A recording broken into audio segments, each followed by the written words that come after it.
Assalomu alaykum Sharq Turkistonlik aziz qarindoshlar. Dunyo Uyg'ur qurultiyi tarafidan Germaniyaning Myunxen shahri tasdiqlangan to'rt televiziyasining bugungi naq maydon suhbat programmasiga xush keldingizlar.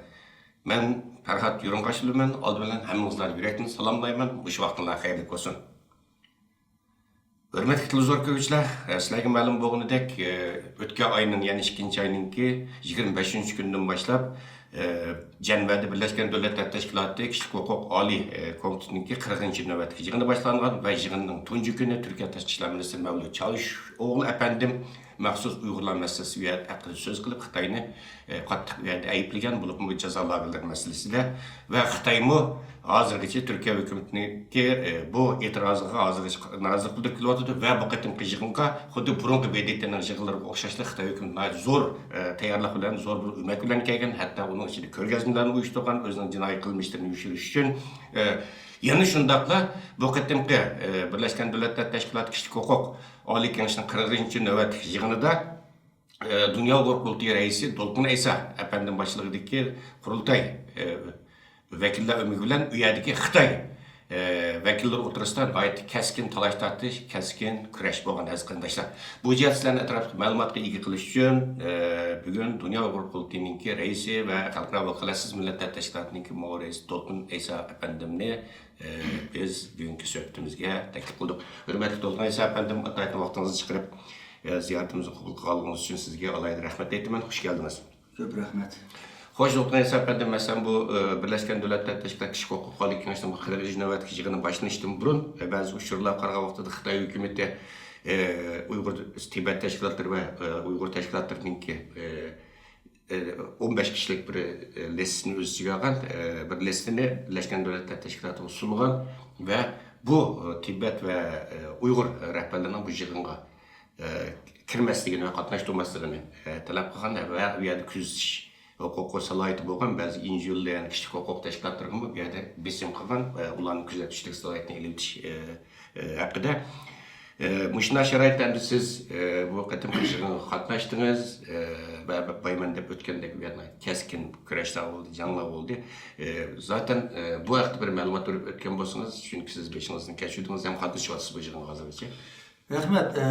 Şu Birleşken Devletler Teşkilatı Kişilik Hukuk Kengesinin 40. nöbetki yığını 2. ayının 25. günü Cenevada başlandı. Biz hem de bu yılda Birleşken Devletler Teşkilatı Kişilik Hukuk Kengesinin yığını 3 kıtım buldu. 3. ayda, 6. ayda, 9. ayda biz uzun yıllardan bu yan bu yığınlara katlaşıp imkaniyet yer bergen dairde en zor tırışçılık bilen Muşu yığınlarda Şarkı Türkistan meselesini, Uygur meselesini gün tertip etkileş, dünya devletlerinin, halkara teşkilatlarının dikkatini tartış üçün hareket qilib keldi. Xitoy bunun için bir yaram bo'lgan, huzursuz bo'lgan, rahatsız bo'lgan bir vaziyatda, çünkü Xitoy Birleşken Devletler Teşkilatı'daki 5 devletning biri. Birleşken Devletler Teşkilatı'na zor maddi yardım qilish orqali Birleşken Devletler Teşkilatı'ni monopol qilishga, ishlemlerini, onun içindeki bazı kurulmalarını o'zgartirishga tirishayotgan bir devlet. Şunda bo'lishga qaramay, bizim cheklik imkoniyatlarimiz bilan bu yerda Xitoyga qarshi Birleşken Devletler Teşkilatı'da bazı natijalarni qo'lga keltirib kelyapmiz. Shunda Xitoy bu yerda Tibetning ovozini bo'g'ish uchun, Sharqiy Turkistonliklarning, Uyg'urlarning ovozini bo'g'ish uchun uzundan yaqin bu hareketni qiladi. Bu qatimqisi tunji qatimlik harakat emas, ama şu bu yil bu yig'in boshlanishdan bir qancha hafta ilgari Xitoyning Birleşken Devletler Teşkilatı'nga bosh elchisi 15 kishining bir tizimligini berib, bunun için Uyghur, Tibet faaliyetçilerini bakılıp, bularni kirgizmaslikni katibatlıktan talep qilgan. Bunu Reuters maxsus bir haber bilen doklad qildi. Bu tizimlik demesinden siz mi başında mı? Elbette ben bu bunun içinde Reuters'ın geldiği bir dalaylamanın isim var Tibetlilerden.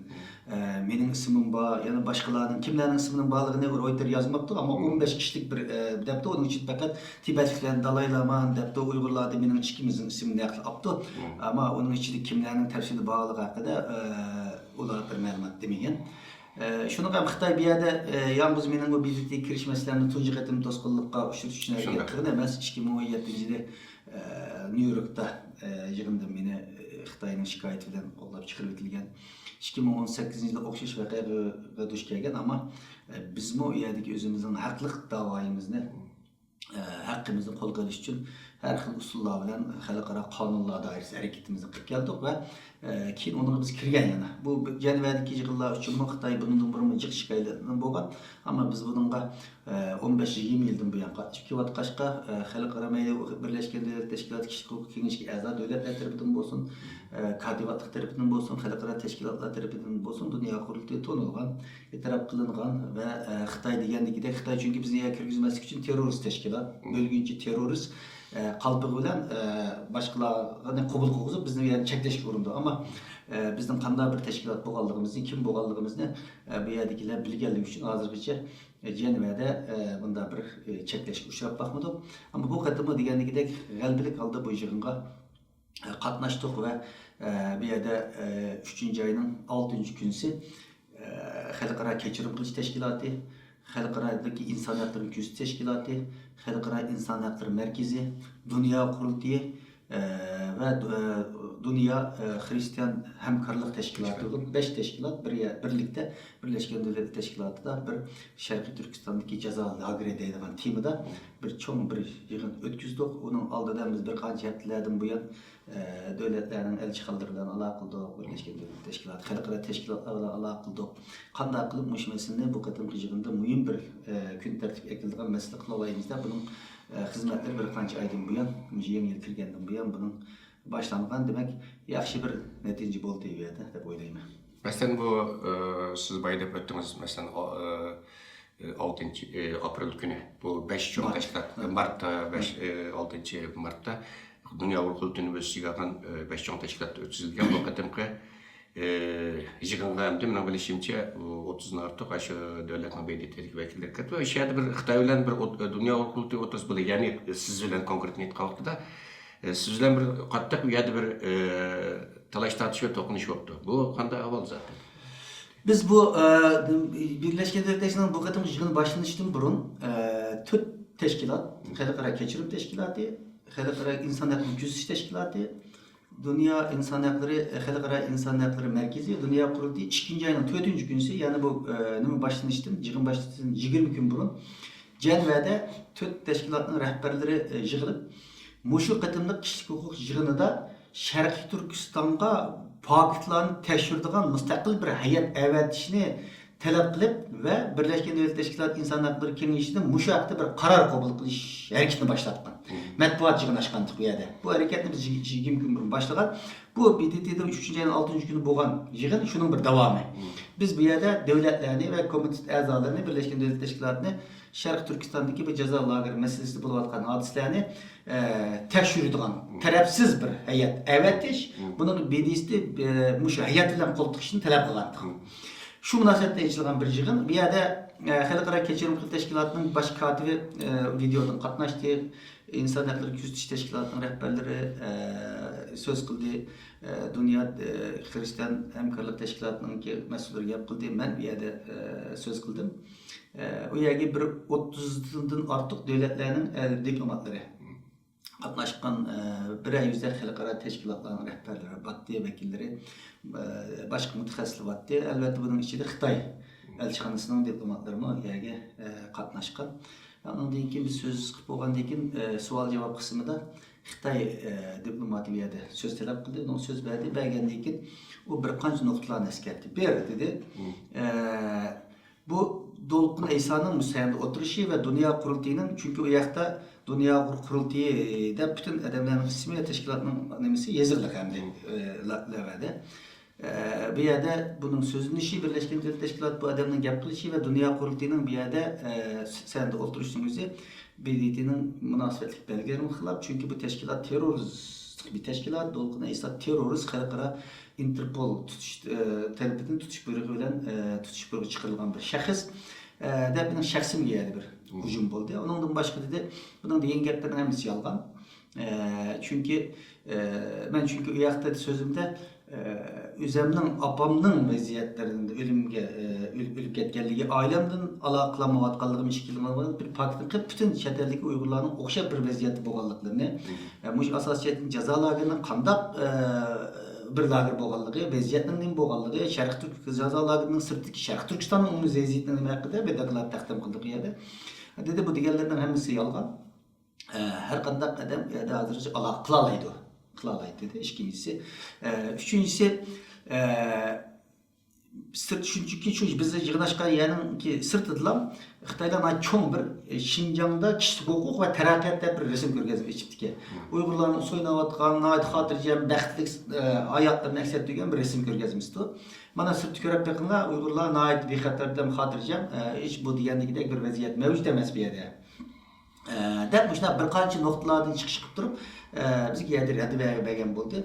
Ondan keyin ben yana onun cevap verdim. Dedim men sen terörist devatsan ama ben hayatımda resmi bir tapanca tutup bakkan veya ki resmi bir bombonu körep bakkan emas kinolardı körgen. Demek senin muşu nimandıllan Uygurlar buluvatkan terörist kalıpının kayınçılık derecede bir mesele boğaldığını uçuk vereleydi. Ben üzem 80 yıllarda tinçlik bilen namayış kılgan atom sınıfını toxtaylı degen, demokratik saylam yapıraylı degen, Xitay göçmenlerinin Şarkı Türkistan göçürüşünü toxtaylı degen, planlık tüküsünü emelden kaldıraylı degen, ayrımcılık siyaset emelden kaldırılaylı degen, bu tamamen xalqara qonunlar dairesinde bunun 30 yıl ilgili biz şu seviyede ipirliğin bir hareket. Sen şu tabi hareketki katlaşkan, onun rehberlik bir adamla bir gün terörist devatsan senin ki muşunun dıllan Xitay hükümetinin bütün Uygur meselesini kandak şekilde karalavatkalığının tipik misali. İkincisi Şarkı Türkistan'da halganca ala kılalaydı deysen ben 2 yıl oldu dedim. Atadan bile ala kılamalı. Apam kampüte öldü. Neyim için ölgeligini sen bana dep berelem sen dedim. Kanda kirip 78 yaş kirip gelgen bir ayalını kaysı vaziyette öldürgenligi hakkında hiç kanda uçurum yok. Sen dep berelem sen dedim. 90 yaşa kirgen dadamdan ala kılamadı men. Kerindaşlarımdan ala kılamadı men. Sen eğer rast ala kılar desen azımı jığındaki bir telefon açaydı. Sen bana şunun bir haberini etpegin ben ulanın bir avazını anlap bakay. Anım deyken senin yıpının rast yalgalığını şu vakit bilereyimiz. Berelem sen. Dedik üçüncüsü sen hakikaten müştak resim körgezmesi bir yerde içipsen bizim Uygurların hakikaten aşnak dakikaten yaşaş hakkımız var bir insan buluş süptümüzde. Sen bu resimden çıkarının bilen ama bunun hemisi aldamışlık. Neyim için eğer sen üzerinin kıvatkan bir işi sen işensen neymiş ki sen bir gün Birleşken Devletler Teşkilatı'nın alaylı xadimlerinin biz şunu talep qıvatımızı qo'yğın dedik. Məxsus bir tekşürü ömrü berip reallıqni körep gelsin davatımız. Sen neymiş ki ruxsat qılmaysan bununla? Birleşken Devletler Teşkilatı İnsan Hakları Ali Komisarı bir ayda teklif qildi. Neymiş için onu qılmaysan? Avrupa İttifaqı Germaniyanınki İnsan Hakları Ministri 12. ayda bağa vaxtımızda ben Şarkı Türkistan'a barman körep geleysin. Neymiş ki onu ruxsat qılmaysan? Sen üzerinin muş qıvatkan resim körgezmingizning haqli bo'lganda ishonsa, qo'saqalığın bo'lmasa, neymiş için bulan çekleysen? Dep yerine mi kıldı? Kendin başka Amerikan diplomatları söz aldı. Kanada diplomatları söz aldı. Şveycarya'nın diplomatları söz edip ulan ben suallarını sordu ve hakikaten üyede 2 milyon kadar insanın kamplarda ceza tatvatkallığı hani oturup koyuş bilen birge bazı yani bizge uçuk bulmayan neslerde suallarını sordu. Ona cevap verdi. Xitay hükümeti yalnız söz talep kıldı üyede. Kıpti o vakti nasipler onun söz verilmedi. Verilmesi aşağıda ben yani söz kılattım da yani şunda bir çok devlet bir diplomat buluşup karamay ayada naite çakilliğini yüzünün naite Xitay hükümetinin yüzünün naite küçük bir devlet diyen bozma ama diplomatik kurallardan çetnigen aldı. Diplomatiye prensipler uygun bulmadan aldı bazı hareketlerini ifade edip birip en ahırda kopap hatta yığın boldu tügüde vakti hoştu dese yana şu kolunu götürüp hata haksızlık boldu bana söz verişi gerekti ben cevap verişim gerekti sırttaki körgezimden körüp bakımda da aşağıda vardı aşağıda nurgulgan diplomatların beşlerini sürüküp hayran kaldı ama bu rezil oldu. Bu mu ya da Xitay'ın bir diplomatlarının kayıt seviydi boğallığına körüp olduğundan bir tipik vaka oldu ve başka devletlerimi naydı yaxşı körüp aldı bir yerde. Yaxşı hakikaten bu mesela yakında bu mesela Suudi Arabistan'daki şahzadesi Muhammed bin Salman Xitay'ını ziyaret kıldı. Ha vaxtında məxsus Xitay'ını kök götürüp olan Müslüman milletlerge, Xitay'daki Müslüman milletlerine ait köngül buluvatqanlığını eskertip, onun İslam İşbirliği Teşkilatı yana bir axbarat elan qılıp Xitay'nınki ne aqlagan hem Müslüman milletlerine ait köngül buluvatqanlığını eskertip. Bu şunda bir şarayitda İslam İşbirliği Teşkilatı'nınki en asas azalarından biri olan Türkiye Cumhuriyeti'nin Tashqi ishlar Ministrligi bu qitimqi yig'inning tunji kunida Uyg'urlar masalasini o'tirib buni qanday qaraysiz? Dunyo hukukining raisi bo'lishingizdan. Bu nayte icabi bir tesirat peyda kıldı. Tashqi ishlar Ministrligi Çavuşoğlu BDT'nin ki bu iki vaxtıda Naytı vaxtida joyida bir bayonot berdi. Bu nurg'unlagan musulmon davlatlarininki Xitoy bilan hamkorlashayotgan davlatlarga berilgan bir şapalaq hamdi ve bazı davlatlarni arasida ilandirgan bir havadisi. Bu günse yalnız Türkiye Tashqi ishlar ministri Çavuşoğlu emas, Angliyaning davlat ministri Lord Ahmed efendimi o'xshashlar Angliya hukumati qarta bir bayonot berdi. Yevropa İttifaqı bu to'g'riliq maxsus shu ichilish nimasida yuqori darajaliklar yig'inida bu Sharq Turkistondagi kamp masalasini o'tirib qo'ydi.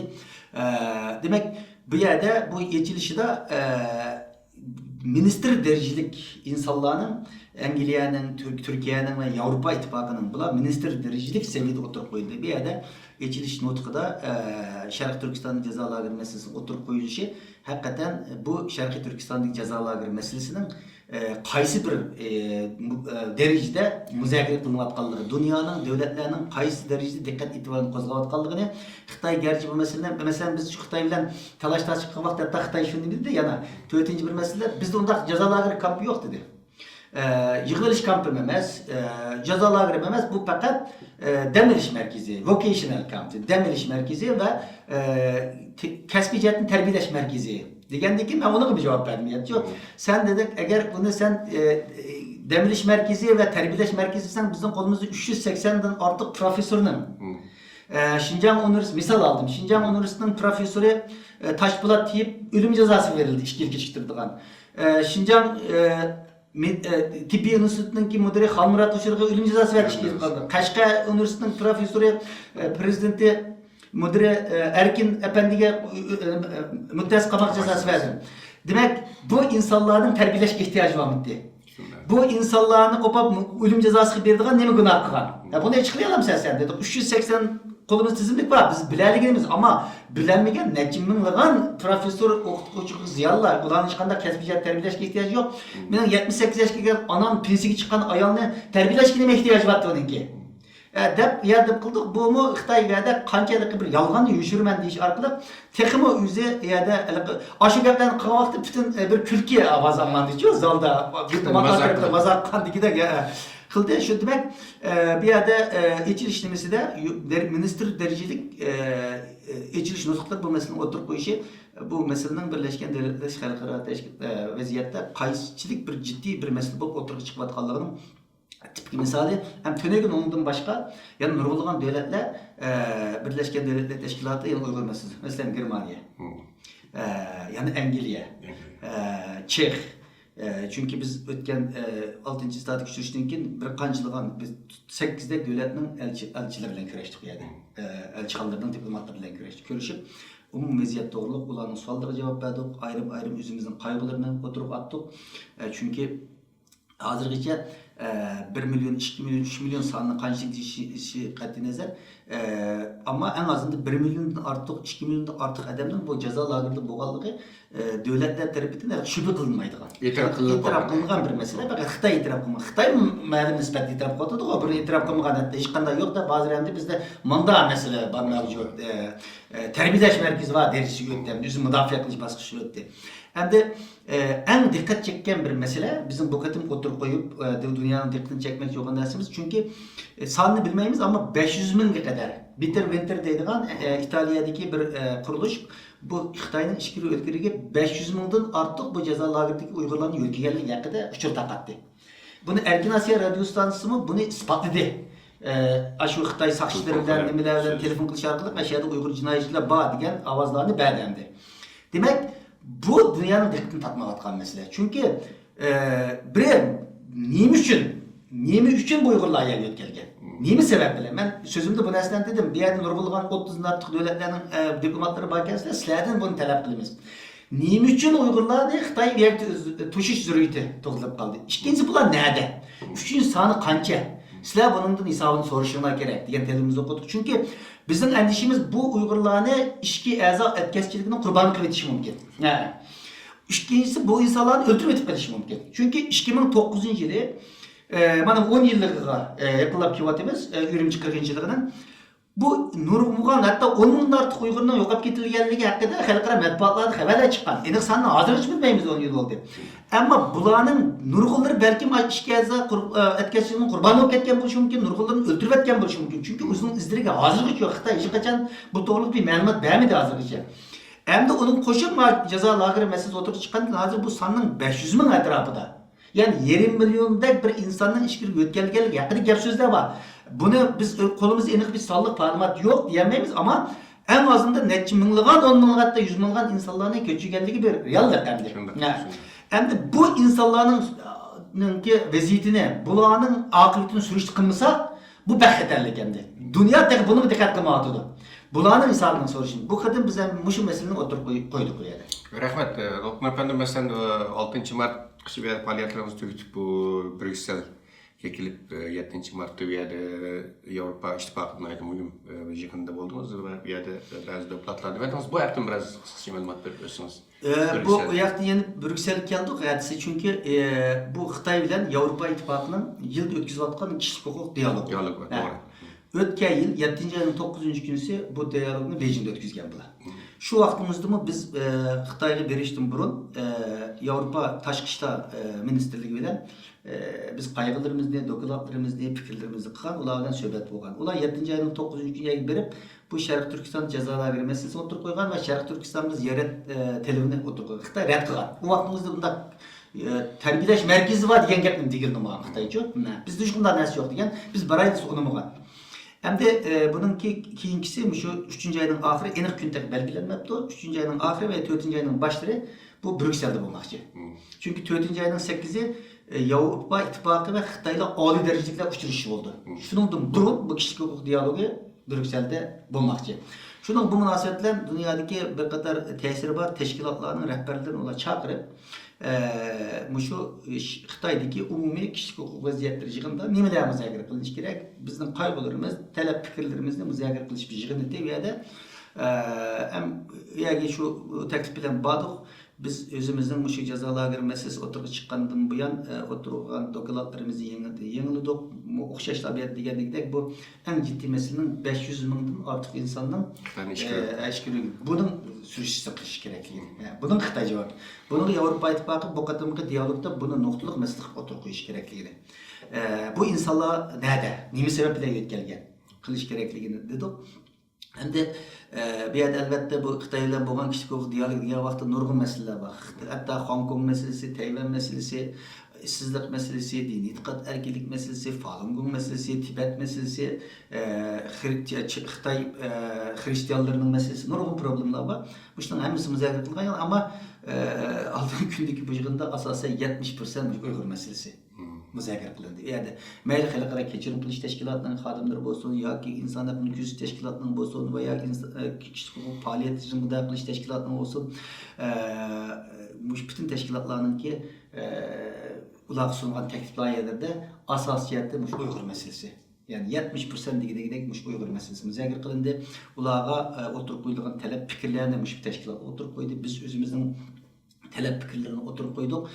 Anadaki bu yığın jarayonida şu nimani bildik. Mening mesela şahsen xabarim yo'q-ki. Birinci ayının başında Avrupa İttifakı bir vekiller ömrüne Şarkı Türkistan'da ziyaret yapırdı. Biz hozirgacha bilgan 12 fakat Indoneziya, Qozog'iston, Rossiya, Pokiston o'xshaydigan mal davlatlarning vekillari apart deb bilgan. Ama bular birinci ayda bular qayta talab qilgandan keyin birinci ayning başida Avrupa İttifakı'nın bir heyetler ömrü berip 2 günlük bir ziyaret qilibdi. Ürümçi ve Qashqarga beribdi. Ama bunu hiç haber qilmadi. Ya bunu haber qilmabdi. Hem bu narsalarning üstü üstü yapık bir yığın. Ular da bizga meselelerni dedi, üzüm iyad kögenlerini.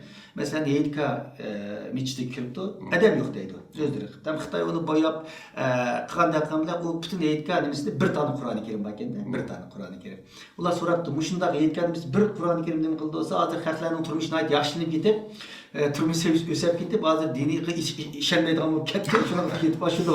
Mana bunday mantiqsiz javoblar bergan. Bular endi kulkilik gaplar. Xitoy o'zini bu narsani aytib mantiqli javob degan bilan bo'lgan heyetlar uchun aytib tetiksiz mantiqli javob bo'lgan gap. Andan keyin ba'zi lagerlar apiribdi, yasagan yüzler. Yüzü ba'zi yerlarni ko'rimizda nima qilmay, unumapti unga ba'zilarga gapirib diken, bu yerlarni ko'rgandan keyin ular o'zlari uning ichida turgan insonlarning asosiy qismi deydi 16 yoshdan 45 yoshgacha bo'lgan bolalar deydi. Adamlar deydi. Mishlatdi. Uning ichida bolalar vatdi, ayollar vatdi, hamisi vatdi.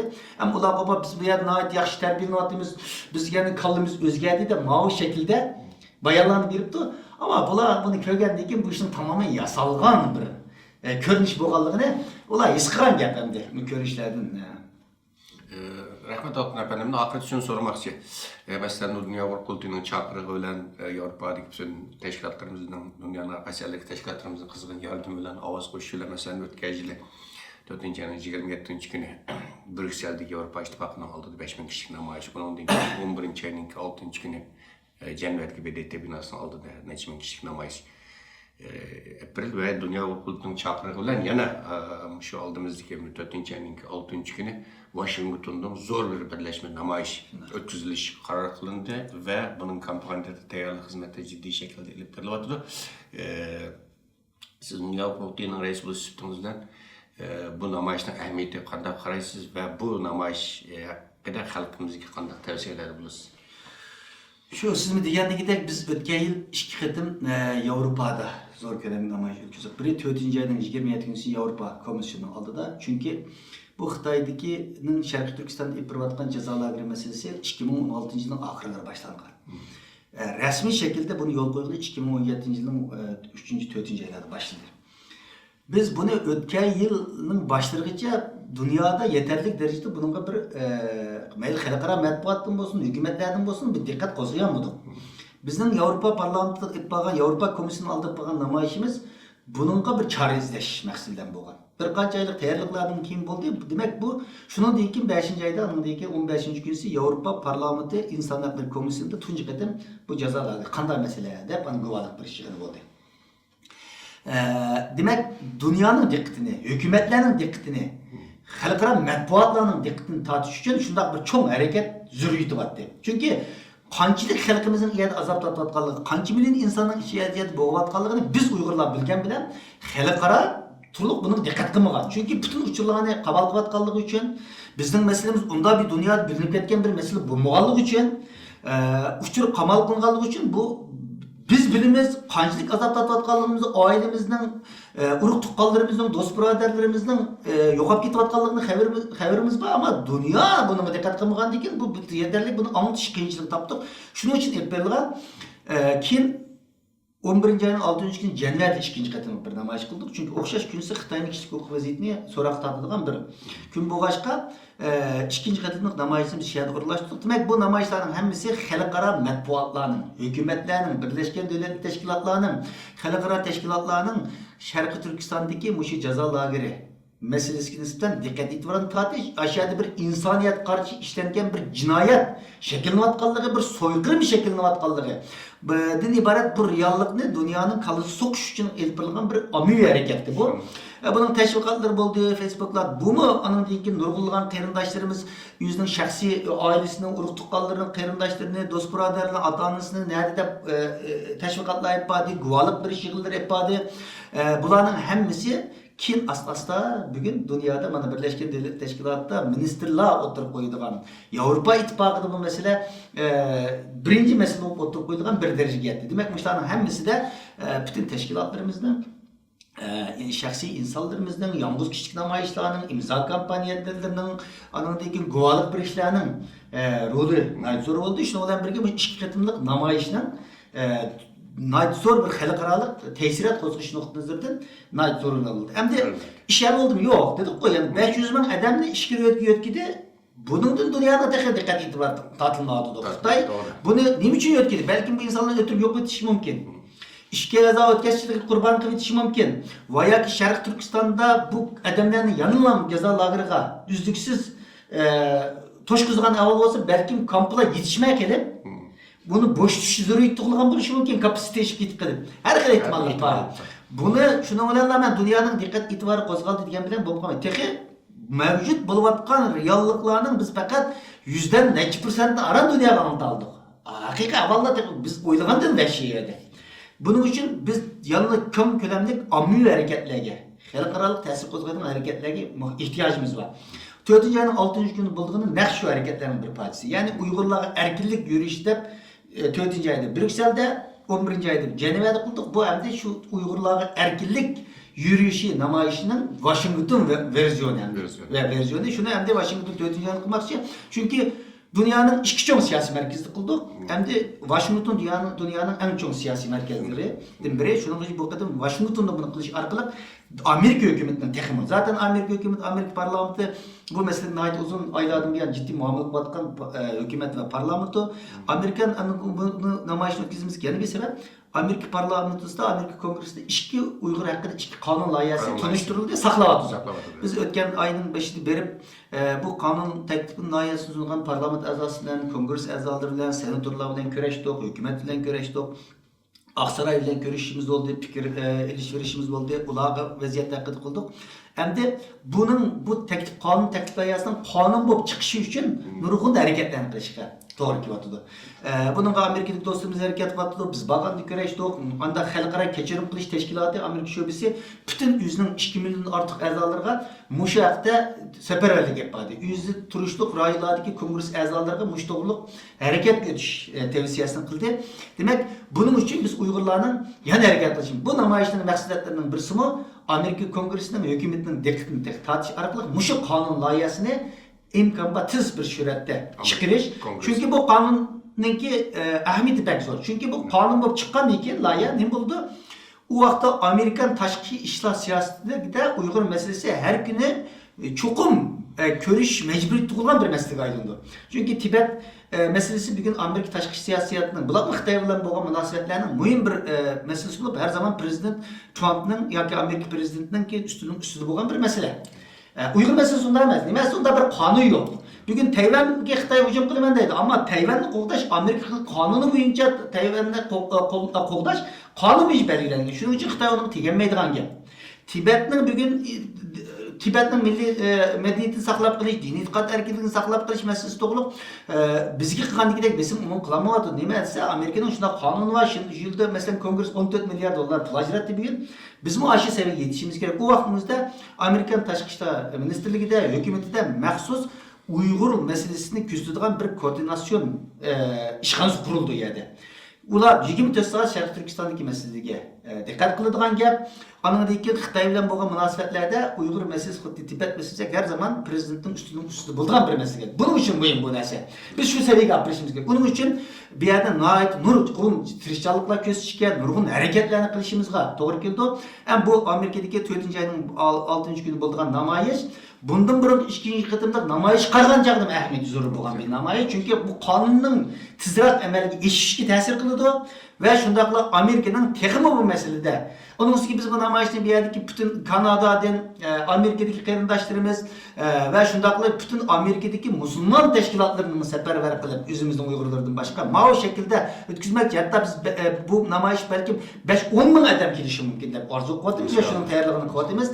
Aşına bolsa bunun siyasi ahmiyeti bundan burunki namayışlar qarğanca texmi mühim bolgan bir namayış dep qarayman. Rahmat hörmətli oxumayasa efendim vergen bu ətraflıq məlumatınız üçün. Bunun dikin əlbəttə sizinki düşəngi gündən başlap aldığımız günlər yəni sizinki Birləşmiş Dövlətlər Təşkilatı və şəfa fəaliyyətiniz davamlıdır. Bu vaxtımız sizlə davamlı yana söhbət etdirişimiz. Qayıt sizə vergen ətraflıq məlumatınız üçün rəhmətimi bildirmən. Hürmetli zor görüşler. En ahırda bir eski koyduğum bir merhaba hem de şu diyenlikte bizim hizmetlerimiz ahırlaşımız devam etmemiz. Xitay çünkü bu Xitay hazırlık yanındaki itiraf kılmayatkan bir vaziyette biz dünyanı bunu paketler bilen, malumatlar bilen temin işimiz devletlerini, hükümetlerini takım ciddi hareket kılış. Hazırlıkça dünya bunun kömür buluyordu ama konkret bir kadem alınıyor. Hem de ki bizim vazifemiz dünyanın konkret kadem ağızdan basit ötküzüşümüz. Şunun için kılışkan işimiz yok. Bizim bu kampı yetip çıkan, cezalarla yetip çıkan Ömer Bekir'e kardeşimiz var. Kardeşimiz Germaniya geldi dönegin.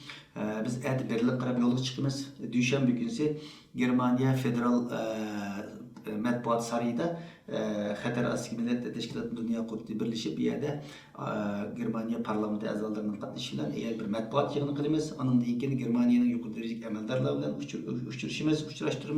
Ömer Begil qilib, undan keyin qaytib ketib shu kechish yo'l minib, yana ögünse biz Birleşken Devletler Teşkilatı barimiz camiye qaytib berib, bu yerda Ömer Begil efendi onun Xitoy elchisini kirdi. Vaqti nima deydi? Onun turmada yetib chiqqan, jazolarga yetib chiqqan bir adam Birleşken Devletler Teşkilatı tunji qatam yerda guvohlik berib, davlatlarning oldida buni qilmoqchi.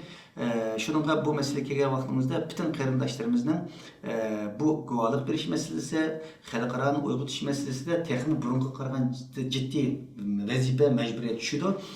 Anın deyinkinin akıdımı yana şu dünyanın hem yeriki qarindoshlarımızın imkaniyeti vergen qarindoshimizin 4. ayının 6. gündeki Washington'da bulduğun namayışqa seferber buluşu, imkaniyet bağlı Avrupa'dan, Avustralya'dan, xuddi Ceneva'daki Brüksel'deki namayışqa dünyanın başka yerde kıtalardan kelgen okşaş, Avrupa'daki qarindoshlarımızın bu Amerika'daki muş namayışqa berip qatnashishning ki nayt zurur bo'lganligini men yana bir qatim xatirladim. Rahmat To'lqin efendim. Albatta sizning faoliyatingizni muvaffaqiyat tilayman. Hurmatli zo'r ko'kchilar, shuning bilan bu qatimqi bu naqd suhbat programmamiz mishada oxirlashdi. Kelar qatimqi programmamizda ko'rishaylik. Ko'rishish omon bo'ling, xayr xo'sh.